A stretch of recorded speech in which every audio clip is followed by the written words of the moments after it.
So hey everyone, welcome back to another quick and very interesting tutorial. Where in this quick tutorial, I'm going to show you how you can download all your essential applications or software in just one click on your Windows or any other computer systems that you have. You can have Mac or anything as well.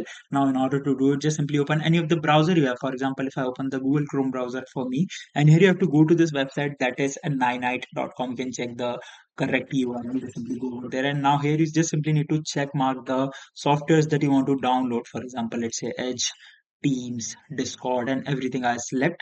Now, just simply select the softwares and hit on this option of Get Your 9net. Now you can just simply wait and watch how the all these softwares will get downloaded and installed on your systems automatically. You don't need to get another click, and it will all have been on your systems in just some time depending upon your internet speeds. Alright, so that's it for this tutorial. I hope this video will be helpful for you. Make sure to hit the like button and subscribe button for more such helpful and interesting tutorials.